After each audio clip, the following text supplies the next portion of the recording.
We've been discussing some of the changes on the offensive side of the football that we got to see during New Orleans Saints rookie minicamp, but what's more important is the major impact that all could have on the football field in 2024. We got all of that and a little bit of lanyard for you on today's episode of Locked On Saints.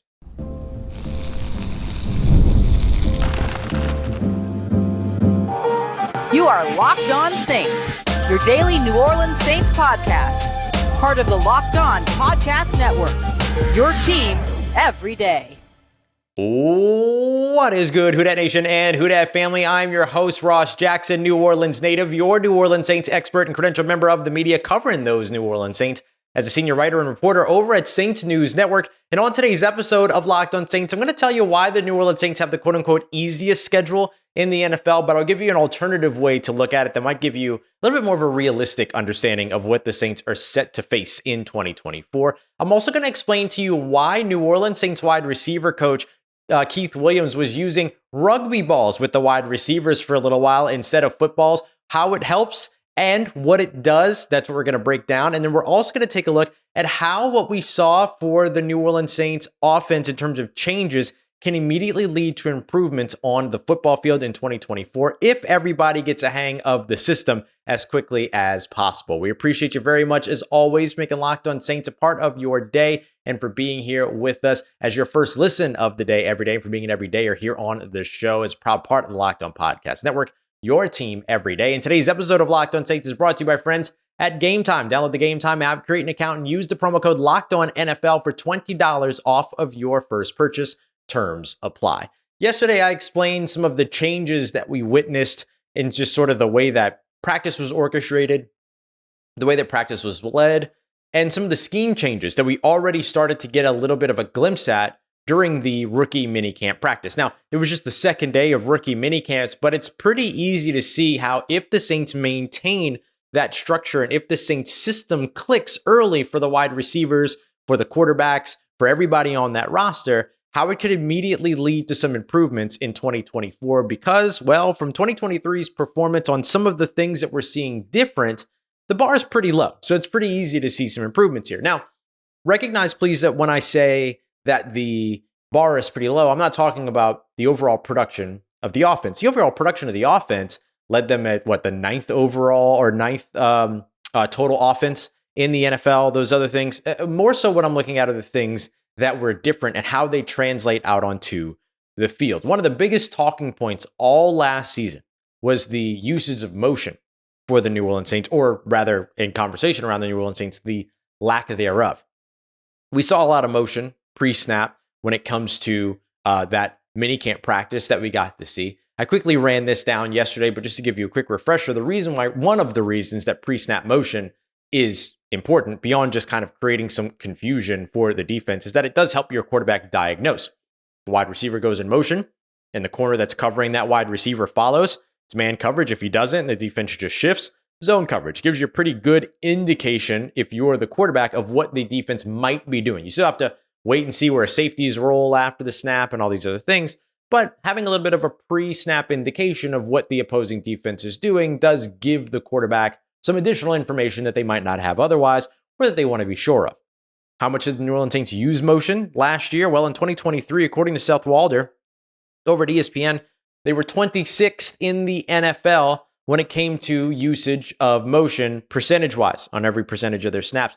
14.3% of their snaps included motion. Just to give you an idea of where that really ranks, the NFL average last year was 22%, which is way up from where it was 5-6 years ago. But the Saints, as you can see, still pretty far separated by more than, or just about 7% from the NFL average, below the NFL average. Just to give you an idea of who is number one in the NFL, that would, of course, be Miami, who ran it on over 68% of their snaps.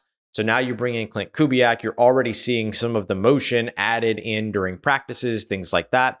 Klint Kubiak was in San Francisco last year, who ranked third on this list, just so that you know, at 37.7% of their snaps, including motion. So you can see the value in motion because a lot of the teams are at the top of the list. Miami, Los Angeles, the Los Angeles Rams, San Francisco. It's all some of the best offenses in the NFL.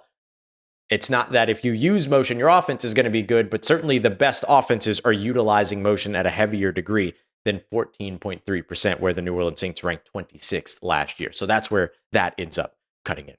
The next piece is play action. We did see a lot of play action. We saw those play action rollouts. We especially saw all of that complemented in sequence with the outside zone runs, which I'm going to get to here in just a moment as well. But play action as a whole can exist in a couple of different ways, whether it be straight drop back play actions or those sort of outside play actions that lead to rollouts, the opposite side of the field, all these other things.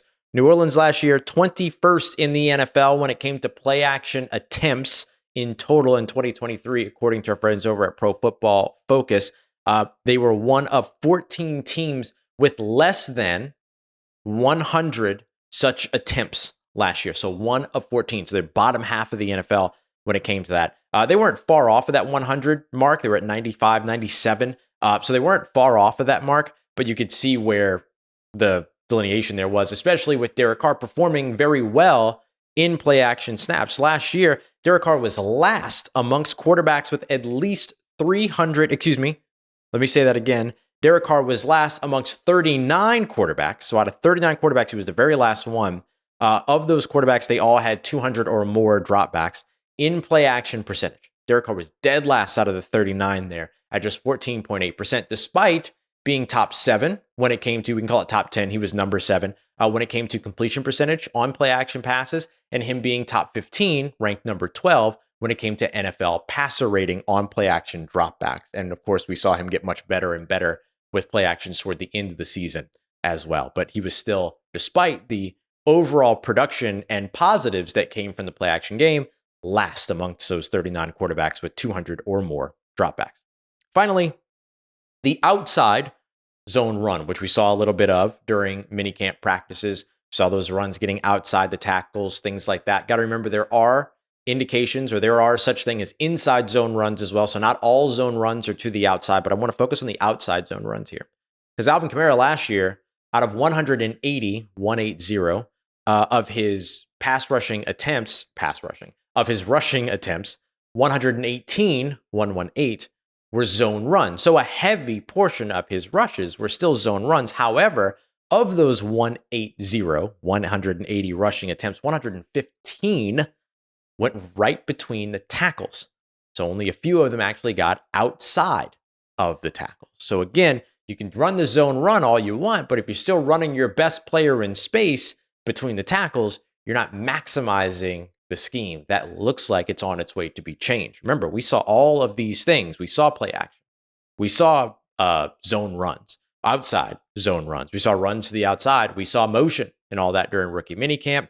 That addresses all three of these big points where the Saints were behind the curve in 2023, and certainly were behind the curve in 2022 in a lot of these metrics as well. So if the Saints can grasp the system, get it installed, and produce with these things included, it puts them in a better position to have a much improved offense and a much less predictable offense in 2024. And we're already starting to see at least the first steps towards that. We'll see if they can maintain it and maximize it once we get into the season. Coming up next, we're going to be taking a look at another thing that the New Orleans Saints are trying to maximize, and it's the hands of their wide receivers, how they're training those receivers, why rugby balls are being used, and how they're helpful. We got all that coming up for you as we continue on with today's episode of Locked On Saints, part of Locked On Podcast Network, your team every day. Today's episode of Locked On Saints is brought to you by our friends at Game Time, the absolute best place to go to grab tickets, whether you're planning months in advance or if you're like me and you like to plan moments in advance, last-minute tickets. There's no better place to go than Game Time, and especially with the NFL schedule release on the way. Yeah, they're dragging it out, I know, but you are going to be so excited about some of these games. The return of Sean Payton to the Superdome, that's going to be a big one between the New Orleans Saints and the Denver Broncos. Of course, you want to go out there and cheer your heads off when it comes to the visiting Atlanta Falcons. There's the Las Vegas Raiders, Derek Carr's old team coming to town, and much more. So there's a ton to check out. We're going to be diving into a bunch of that schedule release stuff here later on in the week as well. But Game Time is the place to go when you're ready to pick up those tickets. You can take all of the guesswork out of buying tickets by heading over to Game Time today. Just download the Game Time app, create an account, and use the promo code LOCKEDONNFL. It's a new promo code, LOCKEDONNFL, for $20 off of your first purchase. Terms apply. Once again, create an account and redeem code LOCKED NFL for $20 off. Download Game Time today. Last minute tickets, lowest price guaranteed. All right, family, when you think about trying to improve the hands of your wide receiver core, do rugby balls ever come into play? Well, they certainly do for the New Orleans Saints. Let's break down why and how they help make receivers better, because we've actually seen this in the NFL before. We appreciate you very much for making Locked On Saints your first listen of the day every day. Don't forget to also go and check out Locked On Sports Today, the 24/7 national sports stream, the first of its kind on YouTube, giving you all the biggest stories from around the world of sports with the folks that know those stories and those teams the best, that cover them every single day, just like we do here on Locked On Saints. Go get the local perspective on the biggest national stories with Locked On Sports Today, which you can find over on YouTube, as well as on the free Amazon Fire TV channels app, part of Locked On Podcast Network, your team every day. So there was something really interesting that went on at rookie minicamps. A lot of stuff we've already discussed, but one thing that I've kind of held on to here is that Keith Williams, Coach Dub, which is the New Orleans Saints wide receivers coach, was working with the young wideouts, not just with regulation NFL footballs, but he was also using rugby balls as well. And I wanted to know why. Looked into this. Keith Williams has actually been doing this for quite a while. They had done it in Baltimore for a series of years. There's another coach with the New York Giants. I believe it's pronounced Mike Groh. My apologies, Groh if I get that wrong. But Mike Groh out there doing the same thing with the wide receivers over in New York in the past as well. So how does this work? And more importantly, how does it help? Now, I want to stress here that the wide receivers do not practice with these, with the rugby balls all practice, right? It's not an all practice thing. It's like a couple of drills to where they're running at the person that's throwing them the football. The rugby ball goes their way. They catch it. They move on. So I looked into this a little bit deeper, dug into it a little bit deeper. We saw actually the Baltimore Ravens themselves write about it. So that was immediately in reference to what Coach Williams was doing. And it actually came on the heels of a Pittsburgh Steelers game where the Baltimore Ravens wide receivers, no better way to put it, or pass catchers, no better way to put it, just kind of caught the dropsies like big time all throughout. And a lot of those drops came because of too much space in between the hands when trying to catch the football. And so a lot of fans kind of went, well, why are you practicing with rugby balls? Doesn't that cause issues with trying to catch footballs, which are smaller and all these other things? And that kind of got a little bit blown out of proportion. I think Rex Ryan had like a rant about it or something like that on television and whatever, which like, cool, whatever. But the issues of catching footballs did not go on throughout the season for Baltimore after that. So how does this end up? What's the impact of this? Well, the idea here basically is to help make the hand stronger, but also make the hand softer, right? So you want your grip strength to be stronger, but you want your attack at the football to be soft. You've heard the phrase soft hands before. Soft hands is all about kind of allowing your hands to let the ball rest in as you catch, as opposed to attacking the football with your hands and slapping your hands into the football. You're kind of trying to create like a little bit of a basket if you're catching over your shoulder, or you're trying to open your hands up kind of like a diamond, trying to make that catch with your hands first, not take things into the body, stuff like that. Now, how do the rugby balls help with that specifically? Well, there's a couple of things. So it's bigger, first of all, the rugby ball. So what that does is that it forces you to open your hands a little bit more and get your fingers spread out. This is a big one, because when it comes to catching a football, you're not trying to catch with just like your ring and index finger. I know it was super cool to see Odell Beckham Jr. do that years ago and all that. I get it. But really what you're trying to do is get all your hands all around the ball and try to engulf the football as best as you can. So working with this larger rugby ball definitely helps you kind of get used to that. I'm going to share a quote with you here in a little bit that kind of backs that up. The other thing is that they're inflated more than footballs. And so we're looking at that ball being a little bit bouncier, right? So if you allow it to hit your palm, for instance, and not end up getting into it with your fingers and get a hold of it, it's just going to bounce right off your hand. So this is part of what kind of accentuates the importance of the soft hand type of catch, right? And so the response of a rugby ball bouncing off of the hands is a little bit more volatile, a little bit more unpredictable than the response of a football making contact with your hands. And then there's, like I said, there's, along with being bouncier, it's more inflated, which causes sort of that same reaction.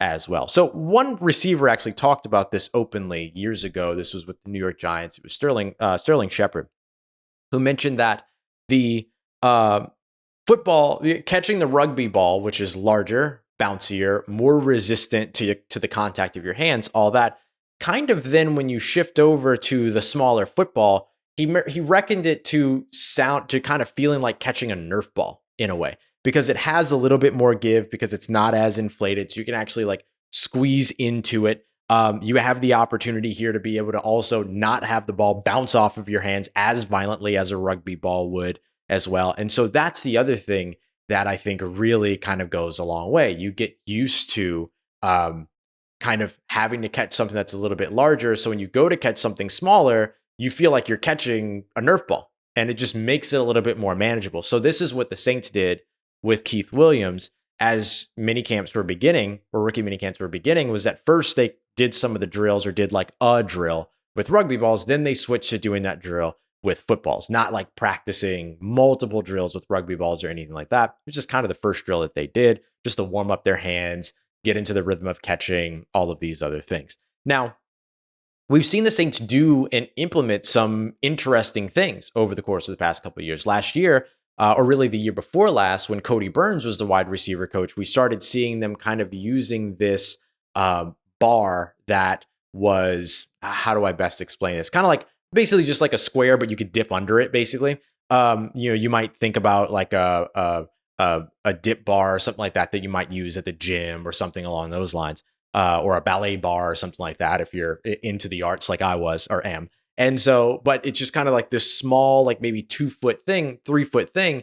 And the receivers, when you could get in and out of your breaks, if you dip your hips, you have better control of your body angle, right? You have better ability to be able to shift your weight. Your center of gravity gets lower. You have greater control over your body. And so what he would have them do is run. And then as they got into their break, they would have to dip under this bar and then come out from under that bar to make their break. So it just got them used to getting lower. We saw, I believe it was Marcus Robertson with the defensive backs, implement the blinders that went on the helmets. Now, again, this wasn't something that was a thing that was implemented all throughout practice when they're out there doing like 11-11 team drills, 7-on-7s, things like that. But just in terms of watching the football and kind of training the eyes to hone in on what it is that they're supposed to be looking at and not being distracted by anything else, they kind of use these little blinders that went on the sides of the helmets to cut off the peripheral vision so that you could only focus on what you were looking at. So this is just another one of those innovative things that's now been added to practice using these rugby balls so that the wide receivers get a little bit more comfortable with their grip strength, softer hands, and being able to come in and attack the football in a way that won't violently ricochet the football off of their hands. So I just wanted to kind of explain that because I thought it was a really cool thing to see added to practice. It was an interesting thing to see added to practice, but I didn't want to mention it until I can get you the why behind it. A little bit of research, and here we are. All right, coming up next,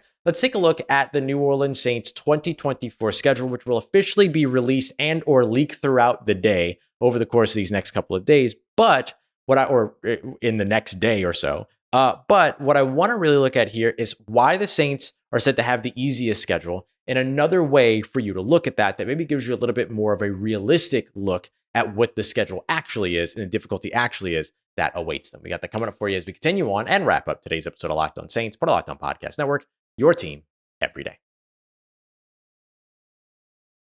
Today's episode of Locked On Saints is brought to you by our friends at FanDuel, our official sports betting partners here on the Locked On Podcast Network. There is so much for you to check out over at FanDuel. And obviously right now it's winner take all time in the NBA and in the NHL. And FanDuel is making sure that you get your shot to bring home a big win on your own with their new promo. Because right now, new customers can get $150 in bonus bets by winning a $5 bet. Go and find a heavy favorite in a game. For your first bet, put $5 down on that heavy favorite. If you win, you get $150 you can then use on spreads, money lines, player props, and much more. You can bet the over-under on the New Orleans Saints for their win total for 2024, which is currently set at 7.5. You think they'll win more? You think they'll win less? Well, you got $150 in bonus bets if you win that first $5 bet to go ahead and throw a part of or all of on. So all you got to do to get started is visit FanDuel.com/locked on to make every playoff shot count. FanDuel, America's #1 sportsbook. Let's get it, Who Dat Nation. The New Orleans Saints are said to have the easiest schedule again here in 2024. I'm going to explain to you why that's not necessarily it is the simplest way to look at it, but maybe isn't the most accurate way to look at it. Let's put it that way. Appreciate you very much for being here for another episode of Locked On Saints. And we appreciate you very much, of course, as always, for being here with us as an everydayer. Don't forget, we are your team every day. So coming up tomorrow, I'm going to give you the 3 biggest questions around the New Orleans Saints 2024 schedule before it's released, or at least before the leagues start to drop. And in that, we're going to be discussing and taking a look at some of the most important games, when they're scheduled, and where they're being played, because there's kind of a couple of games that you're really, really hoping are towards the beginning of the season rather than towards the end of the season if you're the New Orleans Saints. We're going to dive into the 3 biggest questions around the upcoming 2024 New Orleans Saints schedule in tomorrow's episode. So the way I want to wrap up today's show is taking a look at the strength of schedule. Right now, the New Orleans Saints, by many metrics, are being looked at as the team that's tied for the easiest schedule in 2024. They are tied with, and this should be no coincidence at all, the Atlanta Falcons. Very similar schedule, basically the exact same schedule, but instead of playing a second place or third place, you know what I mean? They're playing like a second place schedule instead of a third place, whatever. So right now, the Saints' combined win percentage, Saints opponents' combined win percentage from 2023 is 453, so 45%, so less than 500 in terms of their entire thing. That is the exact same average for the Atlanta Falcons. Now, here's what we have to know in order to really be able to consider whether or not that's something we'll look at and go, okay, we could take that to the bank, which we absolutely cannot. For the New Orleans Saints, the teams that they're playing in 2024, their records from 2023 don't mean a thing. They don't mean anything at all. Every single one of those teams has changed. Several of them have new quarterbacks. Some of them have new coaches. Several of them have new offensive coordinators, all these other things. Several of them had high draft picks, yada, yada. Things are not the same in 2020. Things just ain't the same for gangsters in 2024 as they were in 2023. So we cannot really look at the 2023 win-loss records of the New Orleans Saints opponents and say, okay, that tells us everything that we need to know, no questions asked, about the New Orleans Saints and their opponents in 2024, right? We can agree on that premise. But here is an interesting way that you can look at the Saints schedule in 2024. And I want to give a big shout out to my guy, Warren Sharp, from over at Sharp Football Analytics, who looks at this, I think, in a way that maybe gives us a little bit more of a realistic outlook. Instead of him taking a look at what teams did last year, he actually builds a strength of schedule that's based instead on Vegas win total projections. So we just discussed how the last year's schedule doesn't really matter. So how can you maybe start to build another model by which you take a look at the implementation or what is needed for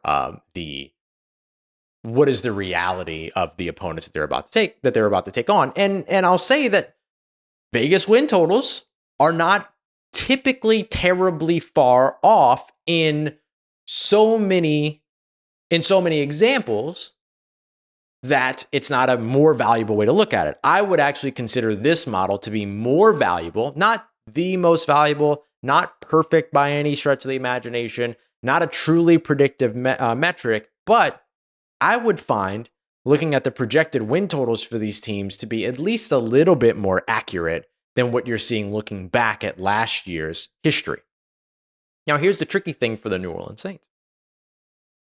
This is a team that had the easiest schedule in both of these metrics, or one of them was maybe the second easiest schedule in 2023 and blew it, right? Like lost their chance to do what they needed to do and get into the playoffs, win their division that was clearly winnable, and they couldn't make it happen with those schedules. Well, the tale's not terribly different this year. They're tied for the easiest schedule when it comes to looking at last year's win-loss totals. However, they have the fifth easiest schedule based on Warren Sharp's metric, which is looking at the projected win totals in 2024 of those same opponents.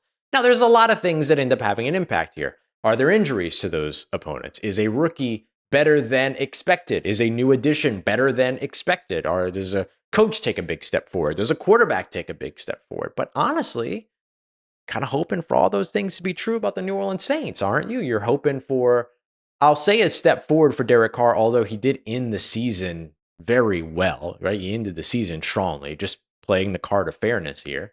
So really what you're looking for is maintaining that, right? If he can consistently maintain the way that he was at the end of the season, then good. So you can call that an improvement, or you can call that maintaining, is the point that I'm trying to make. You can call that either one. I don't care. You're hoping that your coaching staff improves. You're hoping specifically that your offensive coaching staff improves, and you're hoping that your defense maintains, because that's something that has been consistently good here in New Orleans, has been the defense, and you're hoping that that remains going into 2024. So you're hoping for all those things for the New Orleans Saints, but those things could be true for opposing teams as well, and could end up not being true for the New Orleans Saints. Saints could regress, they could take a step back, whatever. But obviously you're not hoping that that will be the case. And instead you're hoping that other teams will end up doing that. Now, there are always teams that make the playoffs one year that don't make the playoffs the next year, and therefore teams that didn't make the playoffs the year before make the playoffs the next year. The Saints have a few playoff opponents on their matchups. Their home opponents are going to be Tampa, the Cleveland Browns, Los Angeles Rams, and the Philadelphia Eagles. They'll also play away at Tampa, of course. They'll also visit the Dallas Cowboys, the Green Bay Packers, and the Kansas City Chiefs. So 8 of their 18 games are against playoff teams from last year. Now, depending upon where you're playing, sometimes that's not the case, right? Like if you're a first place team, you're playing against a lot of playoff teams because that's the way that the schedule is built out. If you're a second place team, you're probably playing against a lot more of those guys too, those playoff teams. So that would be the thing that I would be looking at next. How many playoff opponents from last year going into this year does the team have? But again, it's an unsustainable metric when it comes to predictability to look back at last year's success. So you might expect 1 or 2 of these teams, whether it's Tampa and Cleveland, whether it's maybe, Los Angeles or Philly or something like that, some team to take a step back. I don't mean them specifically. Tampa and Cleveland feel like the ones that are most likely out of that group to take a step back. But look, there's always something surprising that happens. So I would say that the most realistic way to look at the Saints' schedule in 2024 and kind of put a prediction out there in terms of how easy, how challenging all that is, would be by looking at these win totals. And if that's the case, the Saints still end up with the 5th easiest win total. Not the easiest, but the 5th easiest. You'll take that if you're the New Orleans Saints, especially if you have a lot of confidence, especially if you are the New Orleans Saints and have a lot of confidence about the steps that you'll take forward in 2024. If you don't take those steps forward, then having the 5th easiest, the 1st easiest, the 3rd easiest, the 2nd easiest, the 26th easiest, or the 4th hardest, it's not going to matter. It's not going to matter. That is going to be entirely up to the New Orleans Saints. But as we highlighted earlier, you could see the steps that they're taking to try to move in the right direction. So we'll see how it all goes. And of course, tomorrow we'll be discussing a little bit more our 3 biggest questions around the New Orleans Saints impending schedule release. Got that coming up for you tomorrow. We appreciate you very much as always, making Locked On Saints your first listen of the day, every day. For your second listen, don't forget to go and check out Locked On Pelicans with Jake Madison and Locked On LSU with Caroline Fenton. Keep tuned in to what's going on all around Locked On Louisiana. Appreciate you so much for making Locked On Saints part of your day, part of your routine, for saying yes to me and the show. As always, if you see me, please say hi. And if you need anything else around your New Orleans Saints in between these episodes, make sure you follow me on your favorite social media at Ross Jackson, NOLA. Hit me up. Let me know how the family's doing. Let me know how you living. Let me know how you momming them. And trust Who Dat Nation, I'll holla at you.